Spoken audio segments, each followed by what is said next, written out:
Okay, we're recording. 2 Trees in a Pod, episode 8, take 1, hopefully out of 1. I don't think you'll be able to hear that, so fingers crossed. Hope not. Okay. Welcome back to 2 Trees in a Pod with Alyssa and Sam, where we talk about all things life and relationships and tie it all back to faith. Today, we are excited to begin our first mini-series all about love with this episode, The Struggle of Modern Relationships. Let's get into it.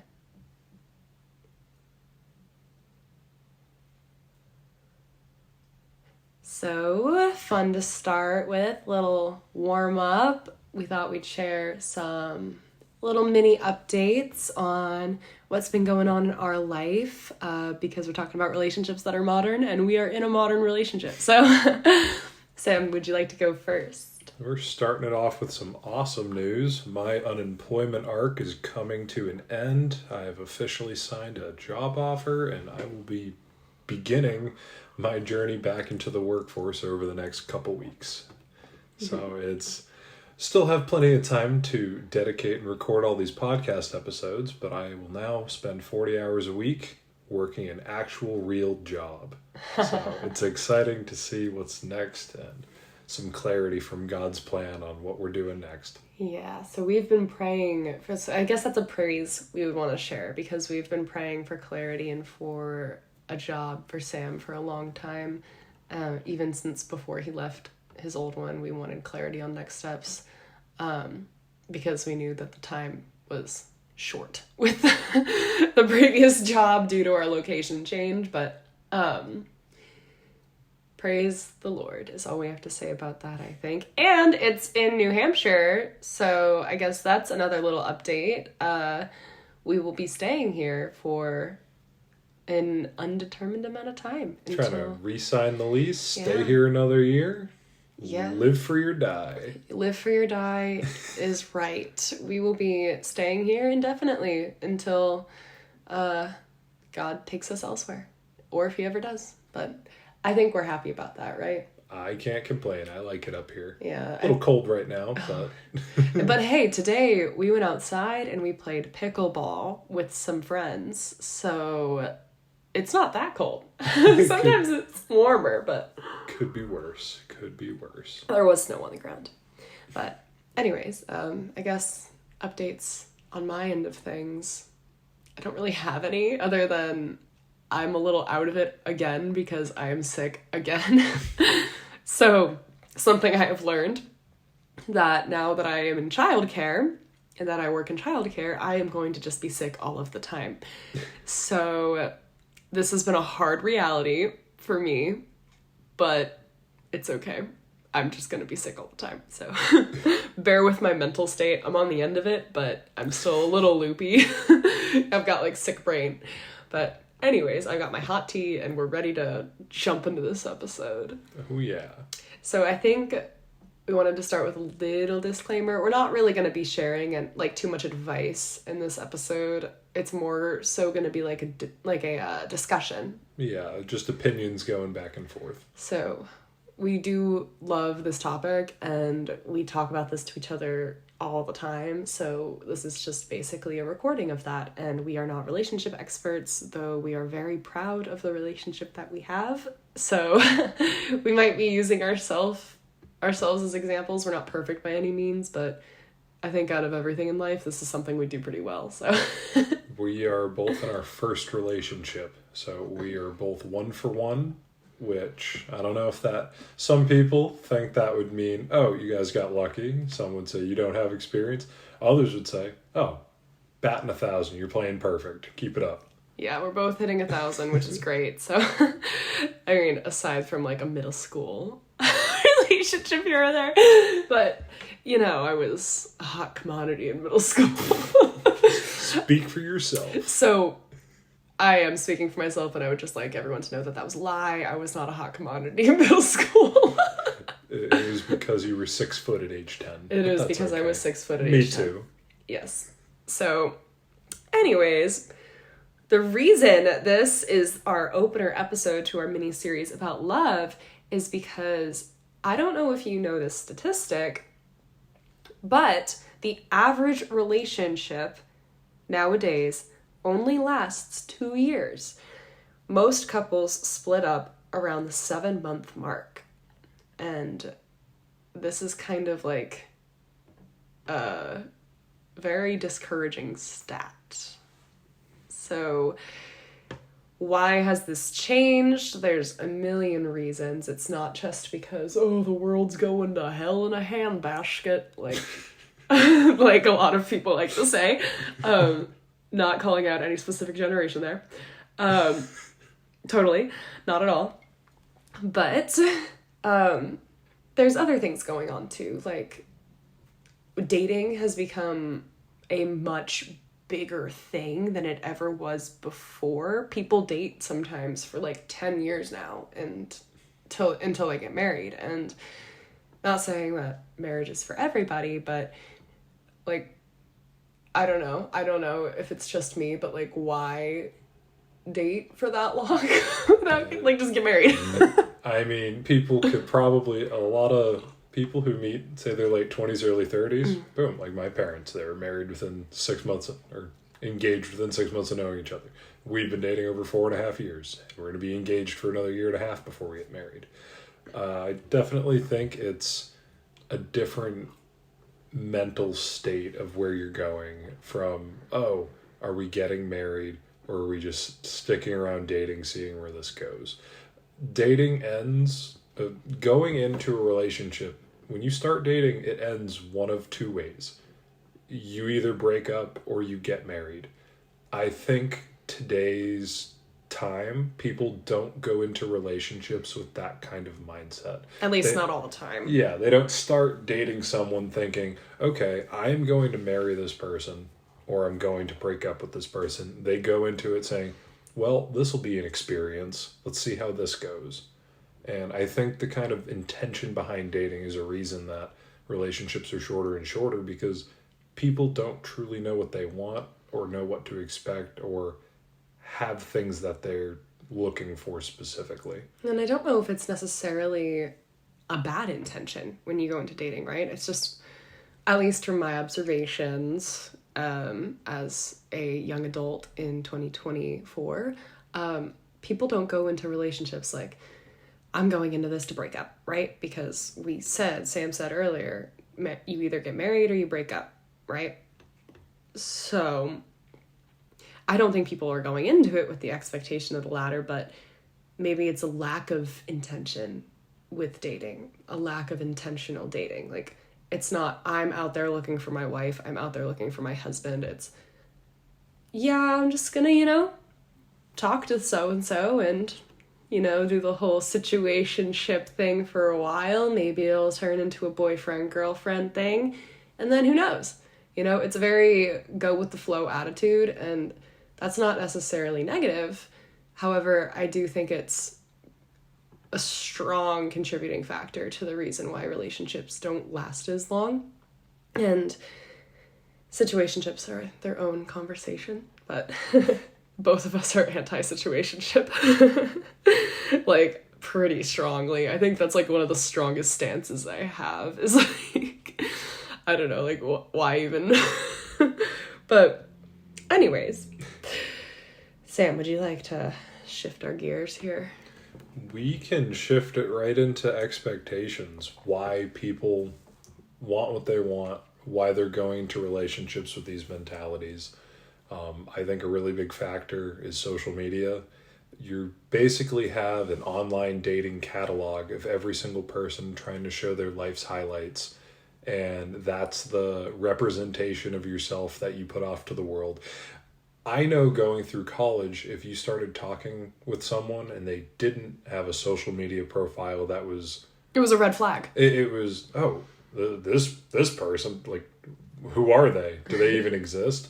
I definitely think Alyssa can speak more to that on the female kind of side. Fortunately, a lot of guys aren't as well manicured on social media. I mean, me personally, I was never too up to date. I might have posted at most once every few months, but now it's a yearly post at best. I think a lot of that is people care so much about their own representation to everyone else. as opposed to what they're truly trying to find. So instead of looking for a relationship, it's okay, I need to make sure that the appearance I project out to everyone is what people would want to date. That, and then when you're selecting a partner or selecting a boyfriend, girlfriend, whatever, you've got that expectation in mind. Like the physical kind of things, like the things you can just see. Like, how is this relationship going to look to other people? I know as a 6'2" tall woman, I really, really, really was like hard set on like, I will not date somebody shorter than me. Not at all. Like, right? And well, lucky you. And lucky me, I'm not dating somebody shorter than me. But so it ended up working out. But that's a very like why does that matter to me so much? Is it because I'm afraid of how it looks to other people if I were to be with someone shorter than me, which I'm not, but like when I was in the dating pool, that was like something that mattered a lot. And for other people, it may not be height. For guys, it's usually weight. And just general attractiveness. But like, I feel like, I don't know if Sam, if you have I think any social media reduces it down to what the other person wants you to see. You don't genuinely get to know a person. You don't sit down and have a conversation. You start off every interaction with a giant list of preconceived notions of who this person is based on what they chose to put out instead of having a conversation and actually getting to know them. Mm. So I think that's the hardest part is if you do have any of this social media, by the time you do inevitably meet up with someone, they know what your friend group looks like. They know what you do on the weekends. They know who you hang out with. They might even know your political views. Exactly. They know all these things about, or think they know all these things about you. Maybe they do. But they've never talked to you about it. They've never gotten to know you. They just have this kind of the social media profile instead of a genuine experience with another person. And I think it reduces it down to just kind of an interview. You're not even, oh, here's your social media profile. This is your resume. If people don't like your resume, they won't even speak to you. They won't even look at you. Instead of bringing you in, hey, let's talk. Let's see how things go. And while that can be good from a, if you look at it from an efficiency standpoint, sure, you can look through hundreds of people. But in reality, what are you actually accomplishing? What is your goal in going through this whole process? Because you've now turned trying to find your forever partner into, okay, well, logistically, it makes the most sense if I do this. When you're looking for a partner, it should be a once-in-a-lifetime thing. I found my person. I'm going to stay with my person. Instead of, these are the people I like and these are the characteristics I like. I am going to swipe right on only the people who fit my criteria. And if there's a single thing wrong with them, I'm just not going to talk to them. It's like a perfectly curated personal advertisement for who you are, your social media presence or online dating presence. And it can really be limiting and misleading. So, I mean, your profile picture on Instagram, Sam, when we started dating was from freshman year. So you catfished me. I was a lot skinnier in that picture too. But fortunately, we met pretty quick and there was no worries. Oh, yeah. But you look at it, and this is probably the biggest issue with the whole social media profile. It is a highlight reel of somebody's life. Which means when you start truly getting to know someone and going through the day-to-day, they're not as exciting as what they put out to the world. They don't share their daily routine on social media. They don't talk to you every single second of the day through the posts. So when you realize that every single day is not going to be a highlight reel that can be posted to social media, your expectations can be skewed, and that's when people can say, oh, well, maybe I'm not in love. Maybe it's just boring and this isn't meant to be. When in reality, you're finally feeling comfortable, which is where that 7-month mark comes in. Mm-hmm. It's people are like, oh, I'm comfortable. This is a good situation to be in, instead of nonstop excitement every single day now that you actually know the other person you're talking to. Yeah, and I think another thing social media can do is create false expectations of your potential partner or even of the other gender in general. Like, I'll be the first to admit, a lot of my photos back in the day were a little doctored.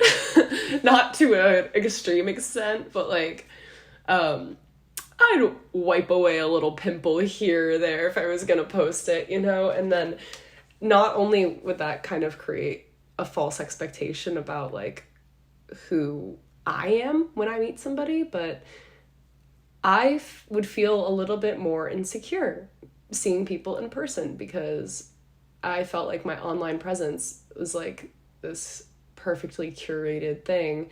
And then when you would meet me in person, it would be like, uh-oh, like, oh my God, is that a pimple on her face? And I thought that was gonna like ruin my dating life, I guess. Another thing about social media is, how does that impact relationships that are already established, right? Like, you hear about, I think, what's the saying? Like, relationships were all good until Snapchat was invented. You know, like, Snapchat is like the number one destroyer of modern relationships. I think I saw that on Twitter. But because of like the best friend list drama you can see. Oh, are they ignoring me? Oh, their Snap score's going up. I know they're active on Snapchat, but they're not responding to me. It's so like, oh my gosh, it's so, Snapchat is just over the top. I just learned that you can, this is going to sound so old of me, but I just learned that you can half swipe people on Snapchat.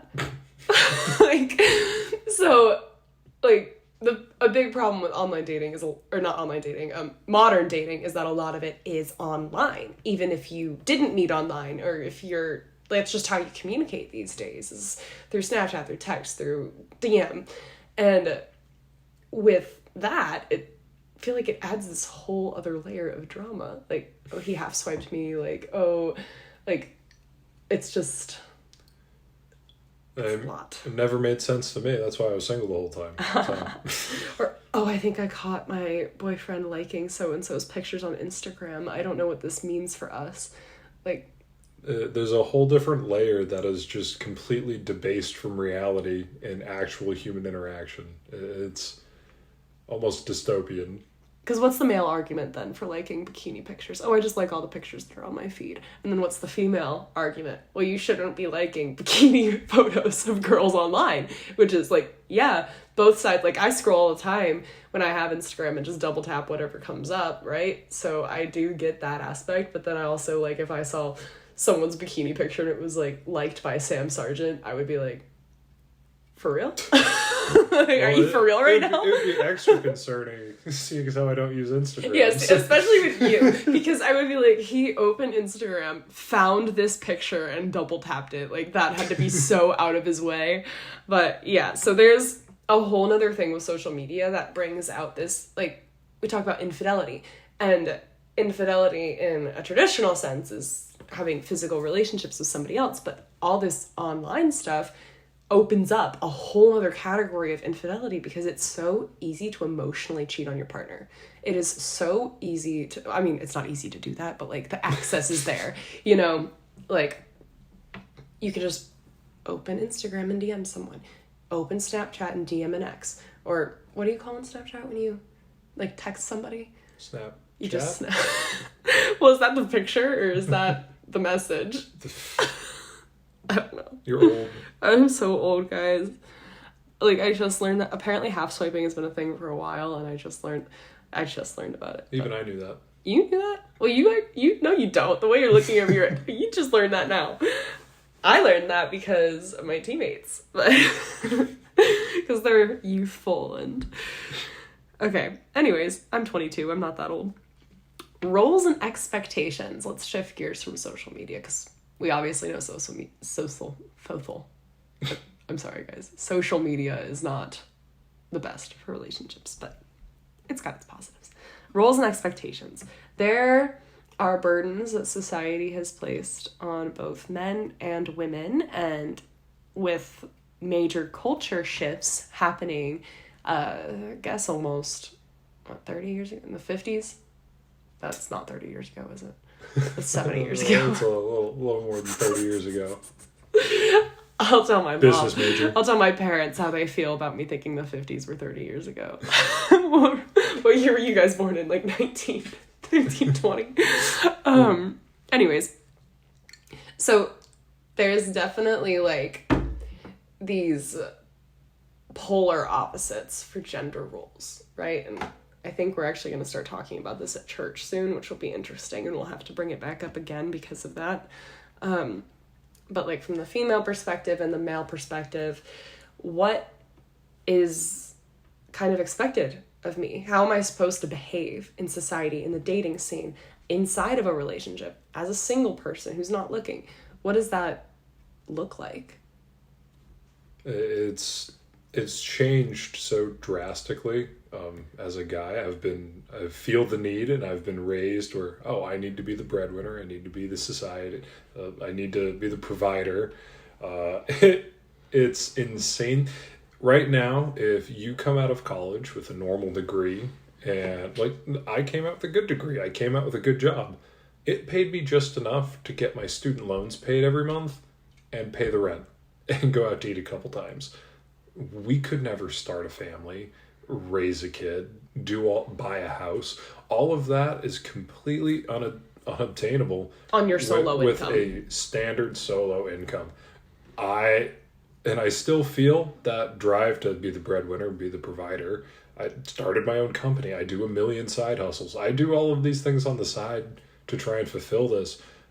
But a normal person working 40 hours a week, it's just not feasible or reasonable. And that shifts on to Alyssa and the other side of a relationship. Well, now she's also looking at full-time work. Well, what happens when we both have a full-time 40-hour-a-week job that we need to pay all the bills? When do we have that time to start a family? When are we part of our kid's life? Can we even afford it? Can we even afford it on top of that? Are we ever going to own a house? All of these questions are just, they pile on top of each other, and it's heavy. There's no real solution or path that's given to you. We're carving our own path. We're doing our own things. We start our own little businesses on the side. We're making our money on the side. We'll go out and we'll deliver food in Grubhub and DoorDash together. We'll make some extra money here and there. We'll invest. We're doing all these extra things. But right now, that's the bare minimum. Doing all of these extra things and having 2 full-time incomes is going to be the bare minimum to be able to try and start a family. The perspective on both sides, it's, okay, well then who's going to raise the kid? Who's going to do... We have our own personal approach towards this. We're both doing a lot of outside things. Alyssa's nannying right now. She's also a full-time MBA student. She also was a full-time athlete. She's also applying for internships and jobs and doing part-time go. That's a lot. There's no way we can raise a kid if we're both doing this amount of work. I'm also trying to start a business. Exactly. So there's a million things going on. That doesn't save enough time in the day to do all these other things that we both hold very important. So that's why we're doing these things. We're trying to set passive income streams. We're trying to do all these things so they work in the background so we can get to that point. But in today's society, with everyone being so focused on being an individual, it's difficult for relationships to manifest when 2 people are so focused on individual success. We approach these problems and issues as a couple. We share money, we share resources, we share the car right now. Everything we do is together to solve the common goal of we're trying to raise a family together. So these roles that might be put on by society, letting other people's views and opinions dictate your roles isn't going to help anything, because each couple's in a unique situation and they're trying to accomplish unique goals. Not everyone wants to run a business. That's a lot of work. It's a lot of stress. It's a lot of management. That's not for everybody. But that's the path we want to be taking because we enjoy that. It is unique to every couple.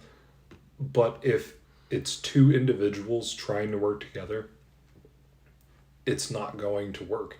That's that's two individuals living together. That's not a partnership. That's not a couple. A lot of couples these days also do separate bank accounts too, like completely separate. I know like Sam and I have this, we're not married yet, but when we are, we're going to have a joint and we're going to have two separate ones. Like not two separate ones, I guess. One for you, one for me, and then a joint for expenses. And then got our two separates. But I could not imagine, like we're managing a household right now. I mean, we've got our child, our little cat, our little dependent, but we pay rent together, we buy groceries together, we pay the same electric bill, and like right now we're doing it from two separate accounts, and it's just so inefficient, you know? And it's also not oh, well, I paid this, which means you're getting this. I bought dinner, so you need to get the electric bill this month. It's just, okay, you got the bill? Sure. Yeah. And then just... It's like whatever's convenient in the moment. Or if I'm standing closest to the cash register at the grocery store, I'll whip out my card. And if you're in, a relationship where it's like, oh, you owe me, I owe you. You guys aren't in a relationship. You're two individuals who are in the same area, living and interacting with each other. A relationship is back and forth. It's one to another. A partnership, being a couple, you guys are on the same team. The Bible says you are one. You are working towards the same goals. Imagine how much easier it is to achieve goals when you have two people working towards the same exact thing, combining resources, combining their effort, combining their time. It's just so much more efficient, so much better. It's cheaper, it's smarter, and it's healthier, and it's happier because you just have that person that you don't depend on them for everything, but you do depend on them. It's someone that you know will always be there, and it's a huge load of weight off of your shoulders on both sides if it's done correctly, because if you're just a burden to the other person, well, then it doesn't work, and then you were a burden. If you're a couple, you're approaching all of these situations together and you're working together to achieve these goals that you both have, because it's not individual anymore, it's both of you. We talked a little bit the other day, Sam, about power struggles in relationships, just, casual, conversations. It was prompted from a show we were watching, so it wasn't just like, hey, how do you feel about power struggles, male and female in relationships? But I feel like that has a lot to do with the concept of individuality, because back in the day, when you talk about 1950 or even before, it's like, I am the man, I am the provider, you are the woman, you stay home, you take care of the kids, whatever I say is what goes. And you're just along for the ride, shawty, I hope you're on board because you have to be, or good luck out there because you can't get a job because you have no education, haha. But nowadays, I feel like power struggles, it's not the same for every situation, but there's definitely the problem of power imbalance in a relationship, especially when you talk about arguments, when you talk about who makes more, because a modern relationship typically has both people working, at least in some regard. It doesn't have either parent stay home fully. So we both got to generate income if we want to stay afloat in this society. But power imbalances in modern relationships have definitely taken a different turn, because it's not necessarily the woman that's getting her voice silenced in a relationship all the time. It fluctuates. Power struggles fluctuate these days, and it's very interesting. Especially in the case of one partner has made a mistake and the other one's gonna hold it over their head, and those kinds of things can feel a little difficult. And I feel like when you forget the partnership and put too much emphasis on the individual, which individuality isn't a negative thing inherently, but in a partnership, an overemphasis on individuality can create a power struggle, a power imbalance. Because, I'm my own person, I want to do this, I'm making this decision, especially when you're already established in society. Say, I've got my own apartment, I'm paying rent, I'm like doing all my own things. I'm fully like, this is my life. And oh, you want to come into it? Great. Honeymoon phase. It's awesome. Okay, now we're having our first little disagreement and I don't need you anyways. I'm going to just drop you. I don't need you.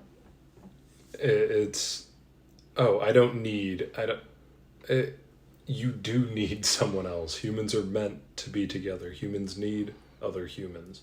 And I think that comes to that perspective of, oh, well, you're self-sufficient, you're empowered, you can do everything yourself on both sides, male and female. That sort of mentality puts up these walls and barriers that you don't need anyone. And what that does is isolate you as an individual and make it even harder to connect with someone as a partner. If you can't connect with them on a I need you basis, not just for financial needs, but for emotional needs, people will pivot to, oh, I don't need you. For finances, maybe. You could be seeing it from a financial perspective, but emotionally, physically, being with someone, you do need other people. And saying that you don't is not only isolating, but it's destructive and harmful. Because it's not that I am completely dependent on you to be a person. If, like, we had never met or whatever, I would be a fully functioning individual person in society. You know, like I was fully functioning an individual, though I was a teenager, so I wasn't necessarily fully financially independent at the time. But we're there now. It's not a zero-sum game. Yeah. It's not a, okay, you're one, I'm one. When we go together, it equals two. It's a, you elevate me to levels that I couldn't achieve previously, and I make you a better person that you couldn't have done alone. We're both in much better positions that we never could have achieved without each other. It's not saying that we couldn't have been okay on our own, but we could not have achieved what we do achieve alone because we need each other for these balances. I saw something on I think it was an Instagram post. I can't remember the source, but it was talking about relationships like this, and it didn't say 1 + 1 = 2. It said 1 + 1 = 1. So that seems even less efficient. Well, me and you, we equal one team, one unit, one like household. And I think it's quite efficient because instead of two people doing all this like stuff on their own or whatever, we're united and we're together. We are on rent together. We're not like it's really expensive to be single and be on your own. You know, like our rent is what it is, but we have two people contributing to the cost of that. Our groceries are what they are. We have two people contributing to the cost of that. And it's not just cost, because recently with Sam's unemployed arc, you know, I've been out of the house, like out of the apartment, I guess, all the time especially since August with volleyball. I don't think there was a weekend I was in the state of New Hampshire for both Saturday and Sunday, or Friday. And so he took on the more traditional female gender role of like house guy. I was on my housewife arc. You were on your housewife arc, and I would come back from a long day of class, film, and practice and lift.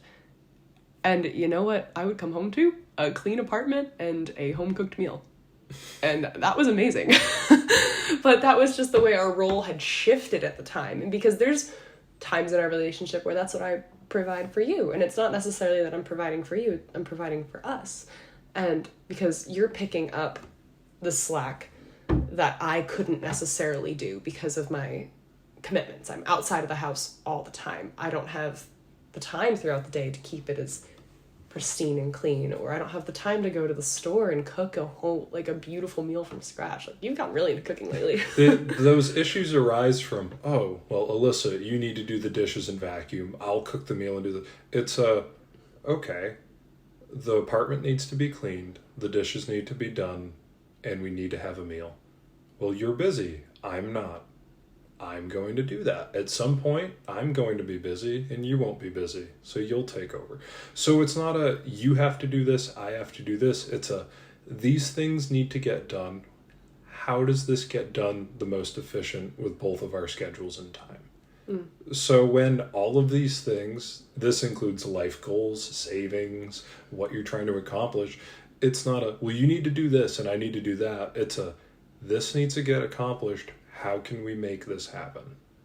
Absolutely. And it's not because you're doing something for me necessarily. You're doing something for the team. It's us. This needs to be done for us. We need a dinner tonight. We need clean dishes for the dinner. It just so happens that you're in class or I'm at work. So you need to do it. I need to do it. It just needs to be done. Whoever does it, it's not a you owe me, I owe you. It's a, we need this done. This is for us. Because if you weren't in the picture, I would still need food and I would still need the dishes to be clean. So it's not, it comes from a not being grateful for what the other person is actively doing, but understanding that they have commitments. I understand you have class. Well, if I was single, I would still need to cook this meal and I would still need to clean the apartment. Okay, so now I'm cooking a little extra and maybe I have to pick up an extra thing. Well, now both of us don't have to worry about it because both are done. You have the same things that you need to get done, plus you're accomplishing other things. So it picks up the slack from the other person and it balances out to, well, now we have two people working to accomplish all of these individual tasks. And this fluctuates. So you're about to start working 40 hours a week in person. I now do not have the full-time student-athlete schedule. I'm a full-time student and I work part-time. I am home more frequently than you are because I'm not out of the house 40 hours a week. I'm out of the house probably 25 to 30 hours a week. But the way you're contributing is going to shift back into more financial. And the way I'm contributing is still going to be financial, but it's definitely not at the scale that you were contributing with a full-time job. But I can start transitioning back into that equal load, the house type. Not the house. We don't have a house. It's just wishful thinking, We're guys, playing house. that I keep saying house. Very grateful for the apartment that we live in. But my role is definitely going to shift back into more of the cooking and cleaning, and I'm fine with that because you just did that for me for 7 months with me basically having to do almost nothing. And relationships are about getting to that 100, right? If I'm contributing 25%, you need to contribute 75, vice versa. And that's where issues arise. People think it's a, oh, well, I'm doing 75%. It's a, yes, you are right now. That's not a permanent, you're doing 75% forever. That's just not how it is. It's a, right now, for this to work, you need to be doing this because the other person can't possibly commit that much of their day to it because they have all these other obligations. You're in class all day. I'm sitting at home unemployed. Okay. Yes, I'm doing more dishes than you. I should be because there's only so many hours in the day and I just happen to have more hours where that's an easier thing for me to do. That's okay. That'll shift. When people start getting, oh, well, I do more than you do less than me, it becomes a competition. You're competing with your partner, not working with. It's a, oh, well, I do, you owe me. I do that. It's a, no, we do this because we're accomplishing this because this needs to get done for us. It's a very selfish mentality to have if you're saying, well, I did this and you didn't. Well, it needed to get done anyway. One of you needed to get it done. Maybe the other person will get it at another time. And it's important to communicate, hey, I need some help with things. It's becoming a little bit too much for me to handle. You've done that with me before, too. Yeah. This past 7 months, I think there was a time where I was not contributing what I could because I would just come home and be like, okay, I'm going to stare at a wall because I'm tired. And then you were like, hey, I need more out of you. And I was like, okay, absolutely. And I'll give you more. And that doesn't come from a, you're not pulling your weight around here. It's a, I can't keep up with all of this. Can you please help? And then you said, sure. And then it balances out a little more. So it's an ongoing it's not a power struggle, but it's a balance, and it requires a lot of communication to make sure everything gets done. But when you come from it at a point of all of this needs to get done and we're a partnership working to accomplish all of this, it completely eliminates the, oh, well, you're not doing this. It's all getting done. Communicate how it needs to get done. And I think the way you approached me in that setting wasn't like, ugh, Alyssa is so lazy. She's not doing anything around the apartment. She's not helping me. You know, it was, hey, I need help. Can you help me? And I was like, oh yeah, sure. I didn't even realize that needed to be done because I'm never here. So I didn't realize, like, I just didn't know. I didn't pay attention. I wasn't around enough to, like, I'm literally like in Kansas or Indiana. Like, I'm not here. So when I was here, I was like, oh, yeah, absolutely. I can do that. I'm sorry that I haven't, like, I'm sorry I didn't notice. I'm very sorry. And you were like, yeah, it's chill. Just help me. And the other person will never realize that they need to help in some situations unless you communicate. So, like, I had no idea. Let's say the dishes weren't done, and I was really hoping Alyssa would help me with the dishes, but she didn't know they needed to be done at that time. Why would I be able to harbor any sort of... You build that resentment if you don't communicate. I would say, Alyssa, I need help with the dishes. Okay, cool. But if I just sat there and I did the dishes with a grudge and I'm like, Alyssa's lazy, she never does the dishes. Well, that builds up that resentment in the background. That puts stress on the relationship that should never exist in the first place. Because I don't know that you're mad at me in the background if you just begrudgingly do it anyways. Exactly. And that's only hurting not only me and you, but it's hurting our team by, like, letting that kind of stuff fester in the background without communicating it. I think the one thing that I have noticed about our relationship that has been different from, like, even friendships that I've had in the past, when something bothers us, it is just immediately communicated. There's no, like, in the background talking, like, even just to yourself, like, oh, like, I hate when she does this, like, da da da da da, or talking to other people. I think that's huge. The biggest red flag. It's I can't stand when my wife does this, or my partner, I just can't.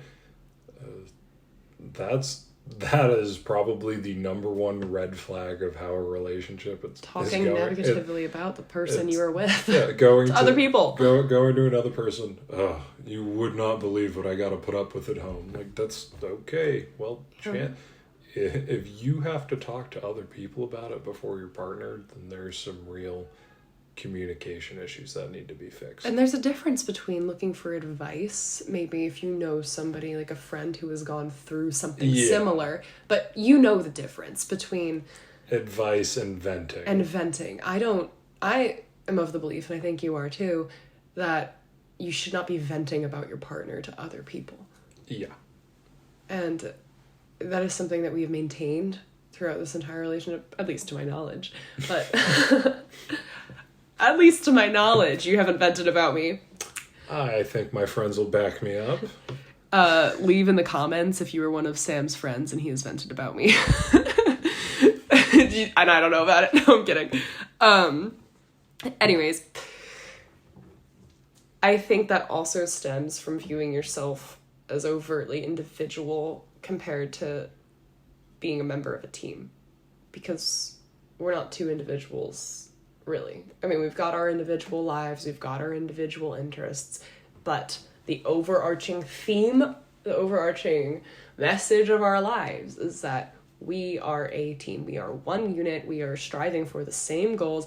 Like a business, we have a mission statement, really, for our relationship. Like, what are we striving to accomplish with our relationship? And being aware of that is very important. So, yeah, I think going off of, like, individuality, we can talk about how, especially today with, like, the big push of society, like, put yourself first, self-love, yes, that's all, like, what it is, and there's positive aspects to it, but it definitely can put you on the defense as opposed to, like, being softer with the person that you're with. When you're like, I'm going to protect myself. I'm going to be like, I am who I am and da da da da da. I am like this and I am strong. And yeah, it's all fantastic.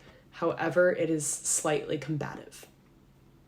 And I think what comes from that is maybe perhaps the projection of certain issues onto your partner. You could talk about like trust issues or abandonment issues, a lot of these things that can come from viewing yourself as solely individual, and you're like worried about protecting yourself, right? In a new relationship. And that is a completely valid like concern, fear. Like, I think I was always afraid in the first couple moments of our relationship, Sam. I was like, oh, this, because I was a freshman and you were a junior, and my biggest fear was that when you graduated college, you were going to graduate me as well, basically. Because I was still going to be at Bryant and I was still going to be there and living this little college life. And you were going to be like, okay, see ya, I've got this big kid job, like, I'm out of here, like, this doesn't work for me anymore.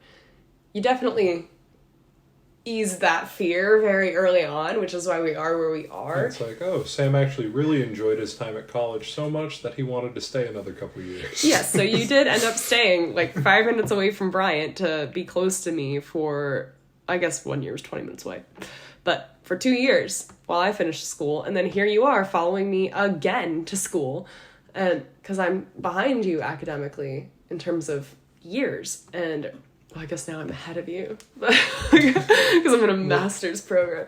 But look at how we approached that life situation. That was my fear of abandonment. You could have, I mean, most recently gone up to New Hampshire. I knew that my job would be at risk traveling up here. But for our future as a partnership, it made the most sense. You had the opportunity to get free higher education, play another year of volleyball, do something you're passionate about, and we can get in and meet a new community and grow our future together.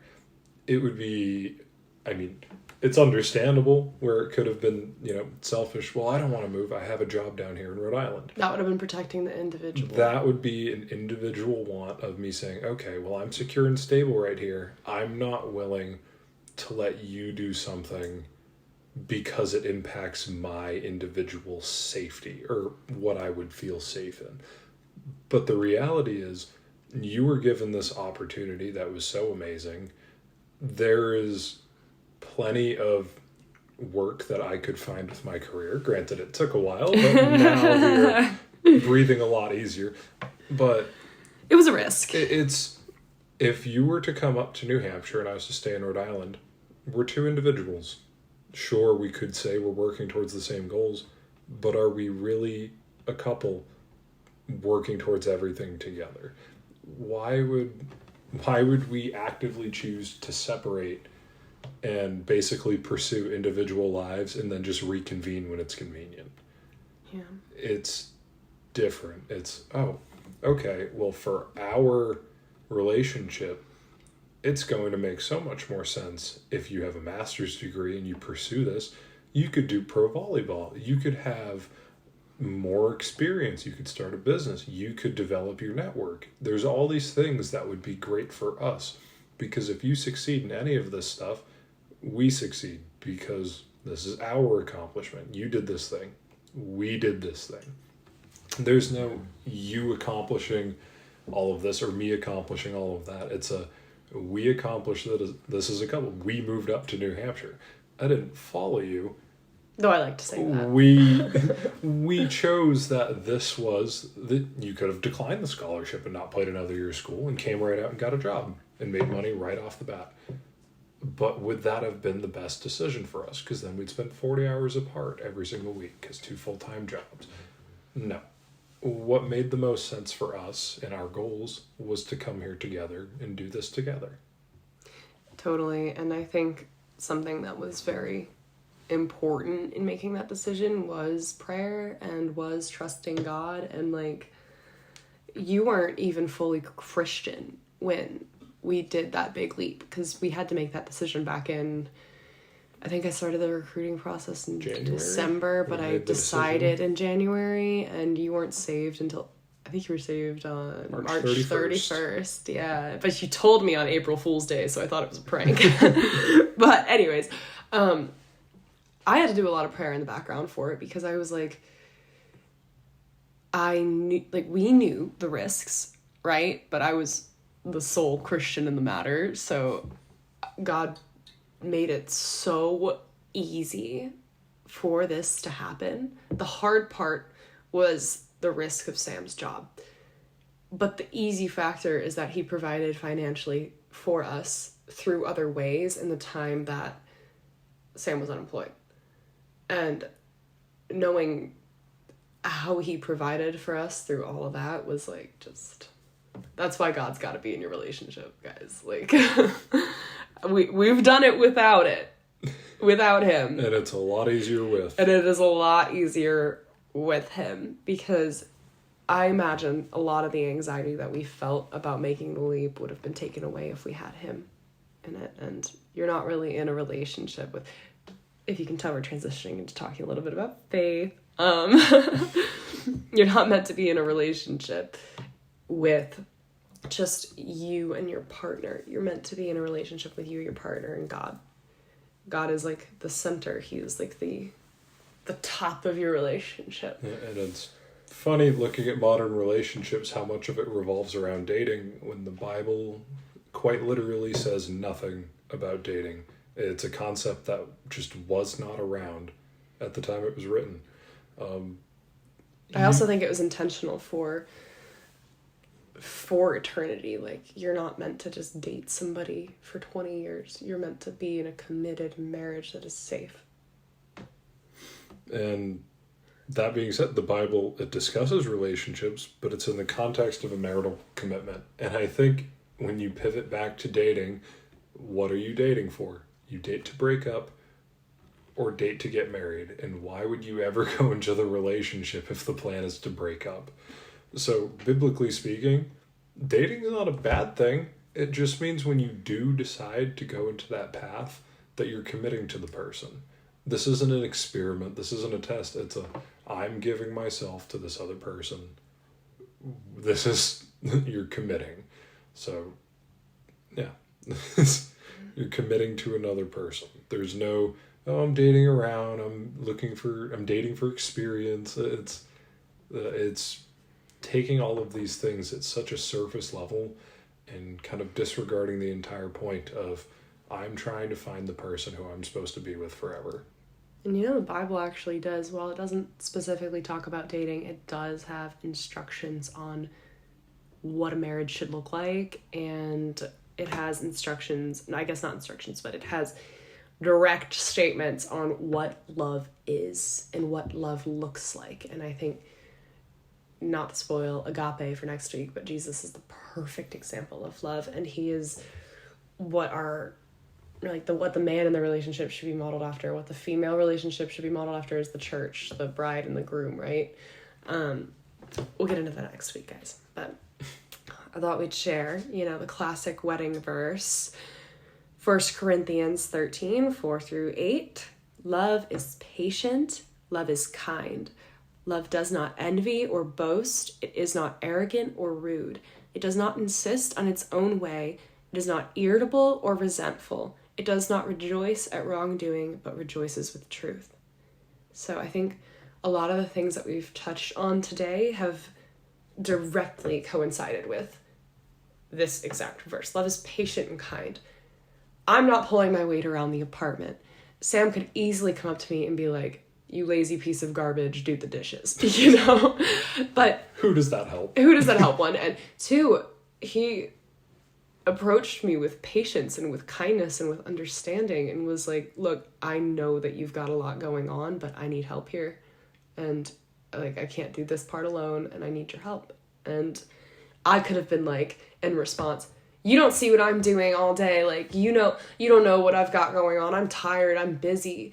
I don't have time for this. I don't have time for you. But I felt patient in the way that you approached me because I understood that you needed help and it wasn't an unreasonable ask, and you wouldn't have asked me because I know that you know what I do in a day, and you know that I'm exhausted by the time I get home. And so if you're asking me for help, you must really need help. You know? It does not envy or boast.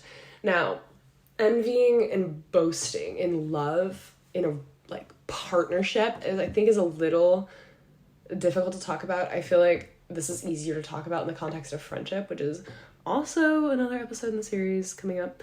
But envy and boastfulness, where do these come from? They come from pride.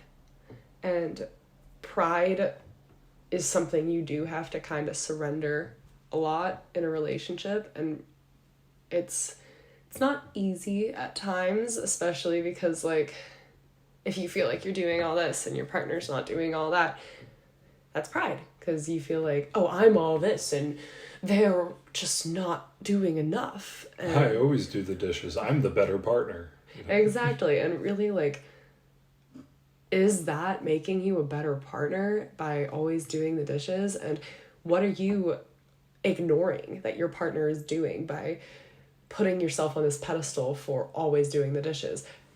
When was the last time you did laundry? You know, like, think about stuff like that. The things that your partner does for you that you don't even see are what gets missed when you put such an emphasis on pride. And I think envy can come from the male expectation of having to be the breadwinner, especially in today's society where a lot of women are breadwinners in their households. And I'm sure that can create a bit of a power struggle there because men have this, like, inherent provider thing going off in their head. And yeah, that's a lot of societal factors that stem into that, the way we're raised, and even some natural ways our brains are formed. It's just like, I am man, I am strong, I will provide and yes, protect. Yeah, Sam's like, yes, this is how I feel. But you just spent a bunch of months not making an income, and we were relying on what was in my account when we share money. But, like, that could have been a moment where you let your pride get the better of you, because I'm paying for a lot more than I typically do. But then you also paid for literally every single date that we went on for the first 4 years of our relationship. So I think I got these couple months, you know? Like, let me just get these couple months. Maybe I'll finally even it out with you. But love doesn't keep score, guys. I'm winning. Yeah, I don't know. I think I'm winning. It is not arrogant or rude. It does not insist on its own way, individuality. It is not irritable or resentful. It does not keep score. It does not rejoice at wrongdoing. You do not feel joy when something goes wrong for me, or when I do something wrong, or like, you always do this and then I do this, and then you're like, haha, I knew it. You know? Like, you come home and there's a dish in the sink. I knew you never did the dishes. I know you don't do the dishes ever. That is, like, low-key rejoicing in my wrongdoings. And, you know? And rejoices with the truth. So, going off of Corinthians, let's hop over to Ephesians. And Ephesians has a whole lot on instructions for Christian living, and literally an entire section called Instructions for Christian Living. It's not just on relationships. Even so, this is Ephesians 5. Even so, husbands should love their wives as their own bodies. He who loves his wife loves himself. For no man ever hates his own flesh, but nourishes and cherishes it, as Christ does that the church, because we are the members of his body. You should love your partner as if they are your own body. You should treat them as if they are an extension of yourself. Yes, they are their own person, but in the context of your relationship, they are literally an extension of you. Because when you make that union with somebody, when you are committed to somebody, you are one. You are one being. You are no longer these two individuals who are just going about life on their own paths. You are now on the same path. And loving somebody as if they are yourself it's just this beautiful love. Like, I give Sam grace for things. Not that you do a lot of bad things, but, like, I give you the same grace I give myself. And you do the same for me. Like, if I see, like, I don't know, like a sock on the ground, I'm not like, ugh, this guy, he's just leaving his socks everywhere, he's terrible. But if I had seen, like, my own sock on the ground, I'd be like, oh, oops, that was a mistake. You know, like, I'm giving him the same grace. I'm not expecting the things that he's doing to be malicious. I'm giving him the benefit of the doubt, and 99% of the time, the benefit of the doubt, at least in our situation, is the right way to go. I don't think, like, I can't even name a situation where you've been malicious towards me.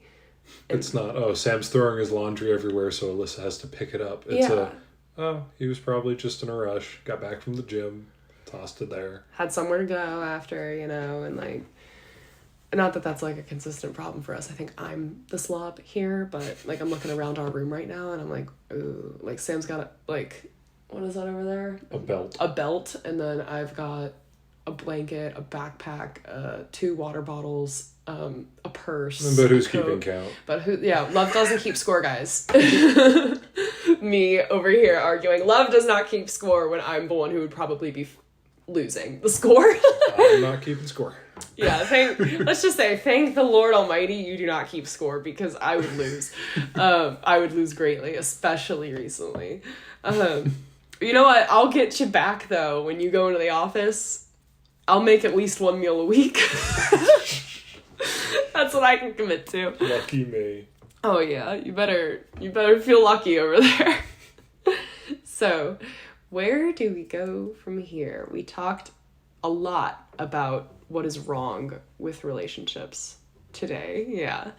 We kind of vented about modern relationships, and these problems aren't limited to just modern relationships. They're problems from the beginning of time, you know, or else they wouldn't be in the Bible, right? They wouldn't be applicable to literally every single century of every single moment in society, right? But I think something to consider when dating, for those of us who are single, are you dating with intention? Are you looking for an accessory to have by you, or are you looking for someone to build a life with? Are you looking for experience, or are you looking for marriage? Are you looking for somebody to be your partner, your little partner in crime, to be your teammate?